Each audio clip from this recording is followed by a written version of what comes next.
Hey folks, I'm so glad you're here. Welcome to The Human Show. My name is Trish, and I am a mom, a certified adult chair life coach, and an evolving human like you.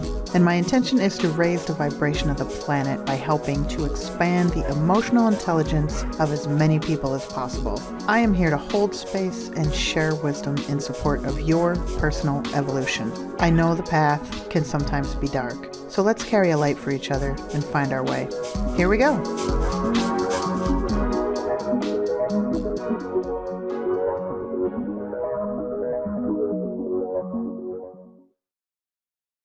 Hey folks, thanks for being here. Whew, it is cold. It is cold. It is Pennsylvania in November, and it feels like January or February. It is really cold. So I'm going to try to get through this with my cold hands in my pockets. So, all right, today I'm talking about getting over it. Because getting over it is a popular goal. It's a popular goal for people who are dealing with heartbreak or any other kind of life transition that is difficult. I hear so many people say this, I need to just get over it. And I'm here to tell you that getting over it is not the healthy goal. It's a goal, but it's not the healthy one. It's not always breakup. It could be divorce. It could be losing a job, losing someone you love, your kids growing up and moving out, becoming a parent, any major life transition, because with any transition, there's a loss. And when there's a loss, we feel sadness, we feel grief. And a lot of us want to get over it. And if you search getting over it, like the definition of it, I mean, there's a bunch, but it's kind of the gist of it is recovering, getting past, right? Moving forward. It's those kinds of ideas. And what I see too often, what I see too often is what getting over it really means is bypassing your uncomfortable feelings, bypassing the sadness, distracting yourselves from the pain. People will fill their lives with things that are maybe enjoyable and fun. And they think, oh, I'm doing great. And what they're really doing is distracting themselves from feeling their pain. And, they may get to a point where they don't think about the pain as often. When it first happens, it sort of consumes you, right? And maybe you're thinking about it half the day. And then you start doing all these things and keeping busy. And then you get to a point where you're like, well, now I only think of it for a few minutes a day. So look at all the progress I made. I'm like almost totally over it. The important question here, this is the key, is not how much you think about this pain, how long you think about it, how often you think about it. It's how do you feel when you think about it? Are you still triggered? Do you feel that tightness in your chest? Does your whole body tense up? Does your stomach feel sick? If that's the case, then no, you're not actually over it. You're not healed. You've just managed to distract yourself enough so that you're thinking about it less often. And I get it. I went through this too. I went through a divorce in my late 20s. I was 28. And, after we split, I just started doing as much as I could. Socially. Hey, jeez. I got to apologize for the background noise in my office. I think these walls are like paper thin. Or maybe it's the ceiling that's so thin. Because when they walk around upstairs, I swear, it sounds like there are elephants walking around. And I'm pretty sure there are no elephants up there. So I'm just going to apologize for that. It's hard to find a time to record when nobody is there. So I hope it's not too distracting. Anyway, back to me. I was 28.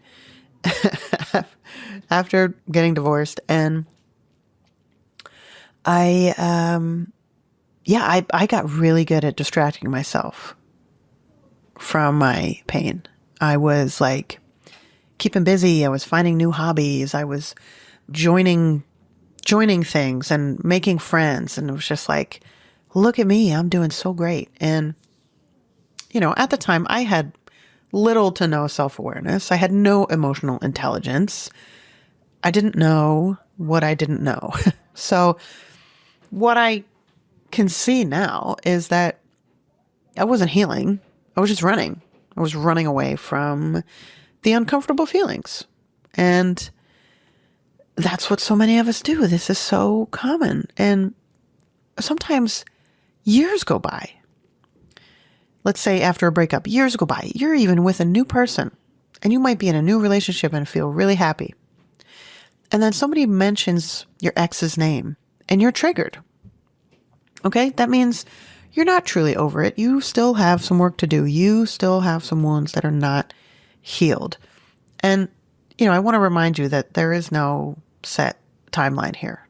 Everybody's got their own timeline. Okay? Some people may heal their emotional wounds within months. Some people it takes years. And there's no right or wrong. It's your timeline is yours. You have to figure out what works for you.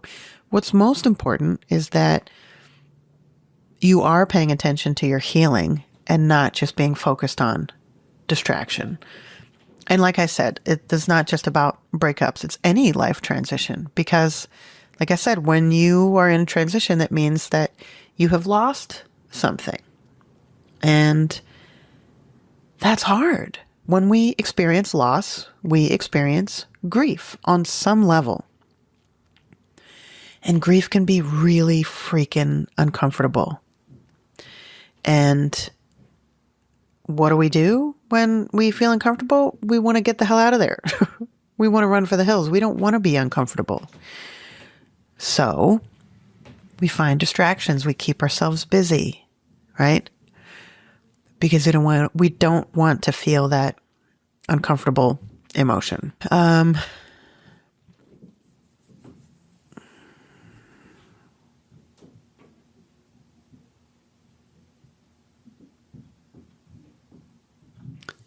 And what ends up happening is maybe it's let's talk about a breakup, right? Often one way that people deal with this is they just start dating right away because they need to take their mind off of it, right? They need to get over it. So they start dating again. Maybe they take up a new hobby. Maybe they start going to the gym or going to the gym more often. Maybe they put more attention into work. So they're just working all day and then maybe they're going right to the gym and then maybe they're going out with friends or on a date, right? They just keep moving. And what happens is you get completely exhausted, right? You're so busy that you're not dwelling on the pain of what happened. But because you're so busy, you're like freaking tired. You're tired as hell. And inside, you're falling apart. Outside, you're like, look at me. I'm killing it. I'm kicking ass at my job. I'm working out 5 times a week. I'm going out with my friends on the weekends. Like, I am rocking this, right?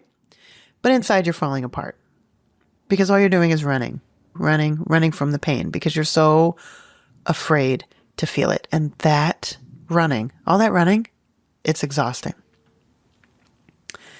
And, what we often think is, we just want to get back to normal, right? We want to get over it so we can get back to normal. What the hell is normal?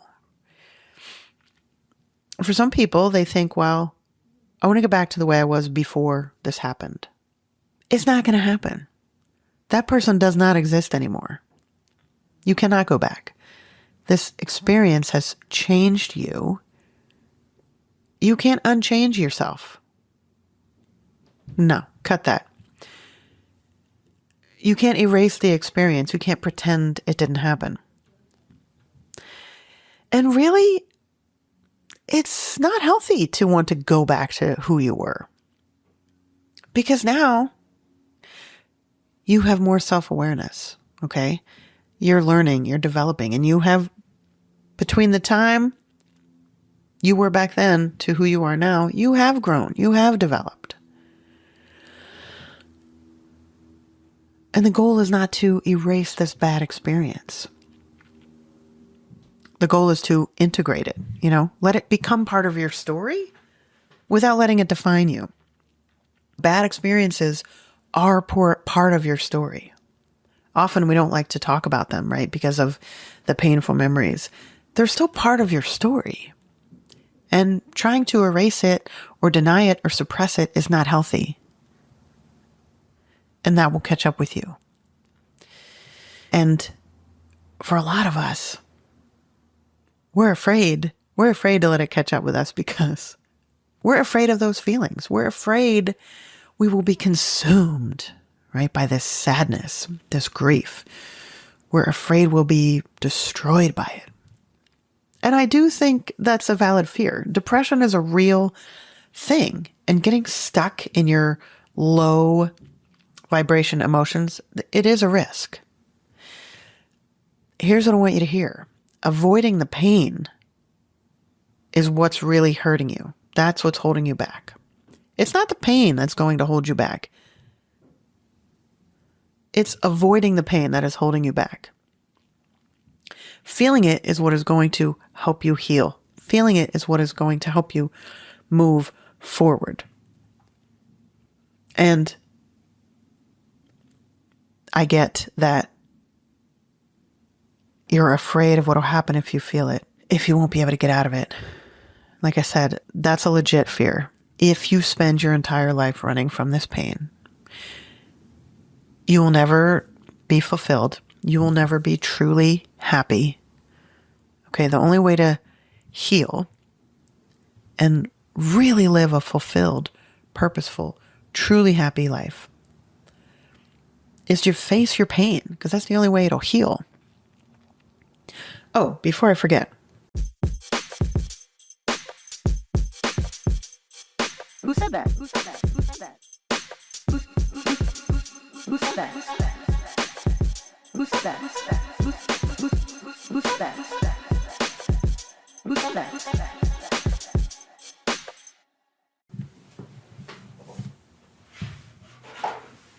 Oh, I have a quote. Where is it? Tears were a constant pressure behind her eyes. So far, though, she kept them from falling. Crying I'm going to start that again. Tears were a constant pressure behind her eyes. So far, though, she kept them from falling. Crying would be its own defeat, and she refused to give up. That's a quote from a book called Winter Garden by Kristen Hanna. Really great book. I love Kristen Hanna's work.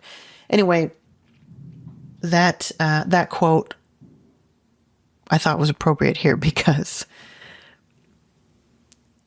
she didn't want to cry because that felt like a defeat. And I think that's really relatable and really common. We feel like if we cry, if we feel the feelings, then we're giving up and we're giving in and we're defeated. And that's not the truth. And, let's talk about that and about the fear of getting like stuck in this sadness and this grief, because like I said, I think that's a valid fear.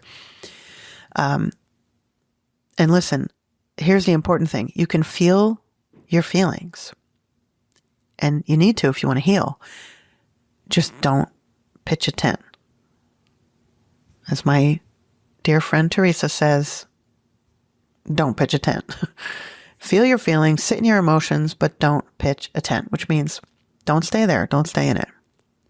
And, I love that because it acknowledges that we need to feel these things. We don't want to set up a permanent residence there, okay? And here's a practical technique that is actually really effective, is to set aside a specific amount of time each day to feel your sadness, to feel your grief. Maybe it's 10 to 15 minutes. Maybe you create a playlist of like 2 or 3 songs, maybe 3 or 4 songs, like 10 to 15 minutes. Play the list and cry and yell and scream, whatever, feel everything. And then when the playlist is over, you're done. And then you get back to your life. Or you can just set a timer and do it. And what I love about this is that you give yourself permission to feel it all, right? And you give yourself a stopping point so that you don't let yourself get stuck, okay? You ensure yourself that you're not going to get stuck and pitch a tent. And this is really powerful because giving yourself permission to feel is huge. And you're also creating a boundary so you don't spiral. You're not pushing away your feelings, but you're also not letting them consume your entire day. And it's also important to note that if you start to feel like you are being consumed by your feelings, if you start to feel like you are spiraling, if you start feeling like you don't know if you can get yourself out of this low place, then it's time to ask for help. Please, please. Whether it's a friend, a family member, a professional, a coach, a counselor, a therapist, a hotline, just please have a phone number in your back pocket that you can use in case you feel like you're in that place that you don't know if you can get yourself out of.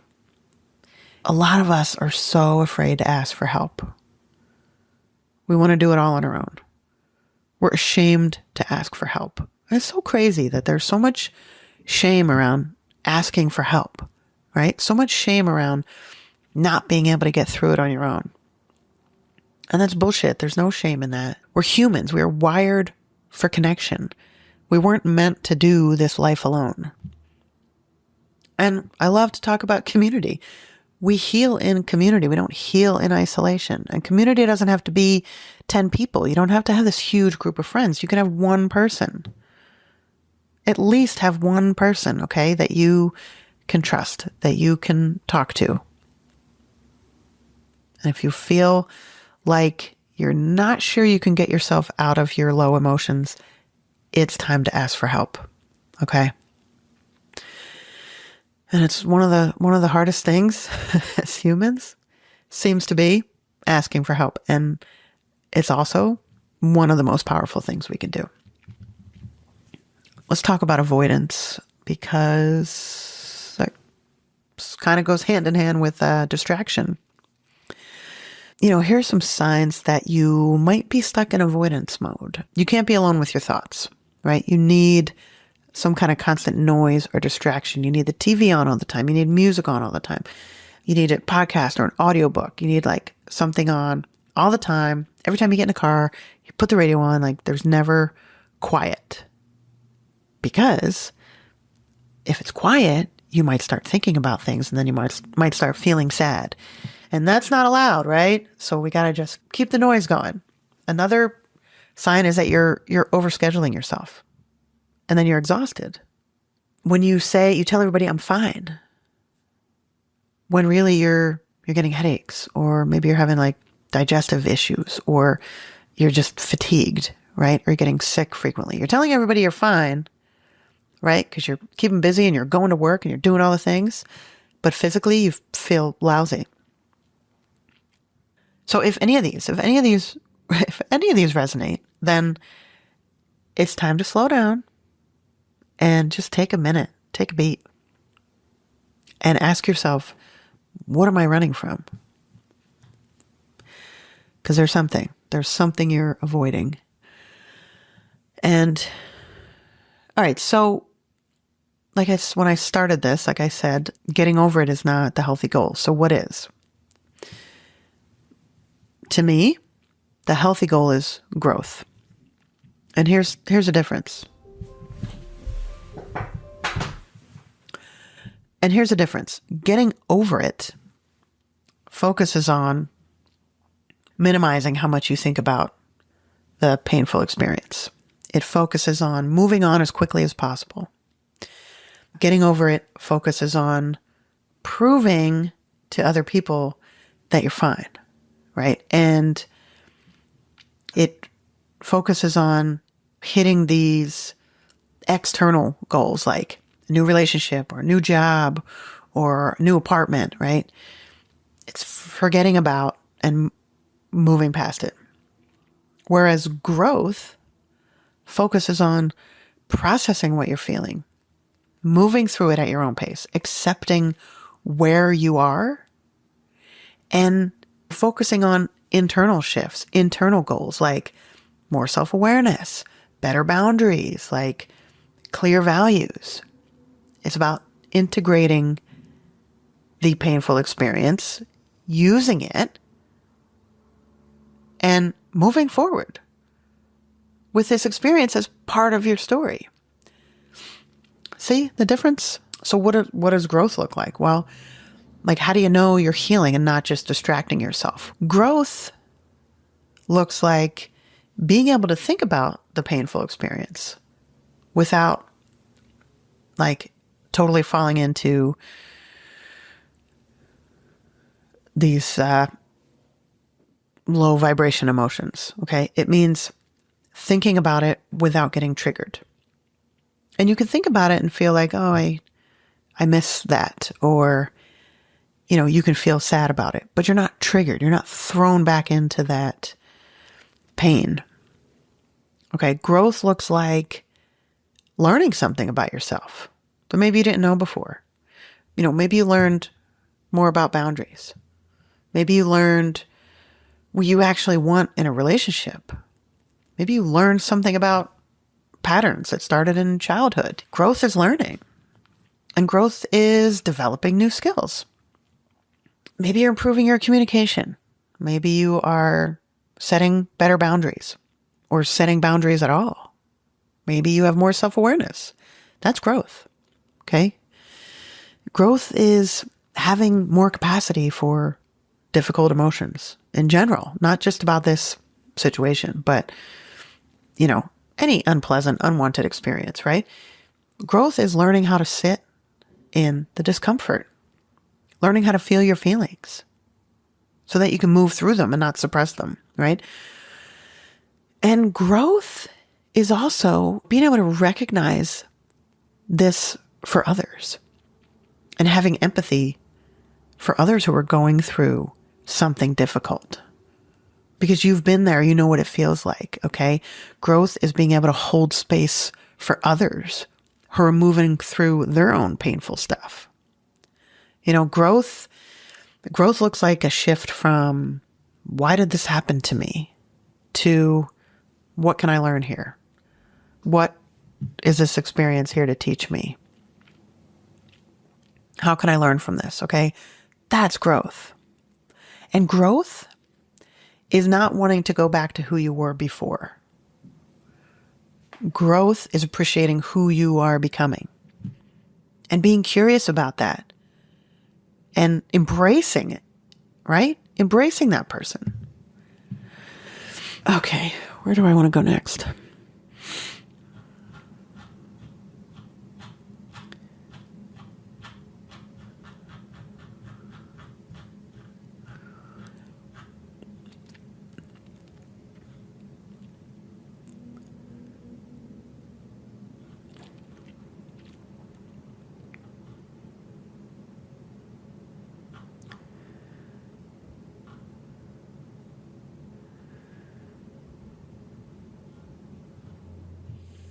Okay, so if you are in this place where you feel like you've been trying to get over something,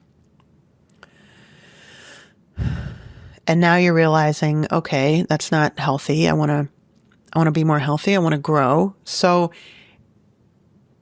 here's some things to ask yourself to start making this shift, okay?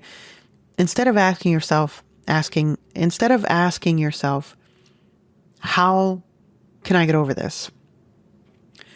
Instead, try, what can I learn from this? Who am I becoming? Who do I want to become? What do I need right now? What would it look like to show up for myself in a healthy way today? What would it look like to be compassionate toward myself today? Okay. These questions will start to shift you into a growth mindset instead of staying in your avoidance. Oh, man. Sorry, Aldrex. I'm trying to get organized here with my notes. Okay. So I want to give you some permission statements that you can use, because I think one of the big reasons that we don't feel things and we don't process things in a healthy way is because we don't let ourselves. We don't give ourselves permission. We don't think we deserve permission for this, okay? So I'm giving you permission today, okay? So here's some statements for you. You have permission to not be okay. You have permission to take longer than you think you should to heal. You have permission to grieve, even if other people think that it's not a big deal. You have permission to feel all the emotions, okay? You can feel relieved that something ended, and you can feel sad that it ended. You can feel hopeful about what may be to come, and you can also be freaking scared about what may come, right? You have permission to change your mind. You have permission to ask for what you need. Now, you don't need anyone else's permission. You don't need my permission. But sometimes it helps to hear it. So what I invite you to do is take those, replace them with I, and say that to yourself today. Tell yourself, I have permission to feel sad. I have permission to feel angry. I have permission to take as long as I need to heal. Okay? Give yourself permission. And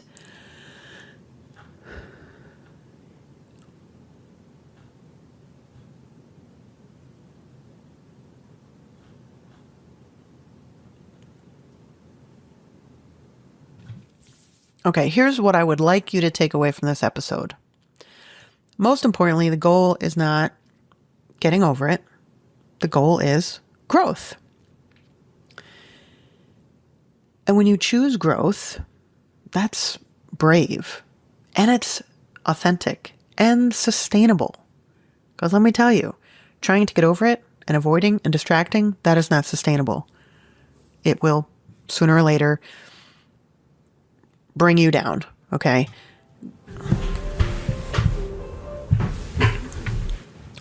Growth leads to actually healing. Getting over it, distraction, avoidance, that's all temporary. Temporary relief, okay? It's not actually solving or healing anything. And growth honors your experience instead of dismissing it or suppressing it, okay? Like I said, this experience, even if it was really unpleasant, it's still part of your story, all right? And you will learn from it, okay? You will gain wisdom from this that you can use moving forward. You can use to share with others and help them. So, next time someone asks you, are you over it yet? Or, have you gotten over it yet? You can say, no, but I'm growing. And that's actually better. So let yourself feel your feelings. Feel the feelings. Do the work. Ask for help when you need it. Please, please ask for help when you need it. There is no shame in asking for help. And I really want you to trust that on the other side of this pain, there's another version of you. And it's a version of you that I think you'll be really proud of. Give yourself the time and the space and the compassion to actually move through it to get to that other side. I believe in you. Thanks for being here today. And as always, you are enough, just as you are, and you are loved. Make a great day. Hey, before you go, if you enjoy The Human Show, you can help me spread the word by sharing it and leaving a review. Thank you.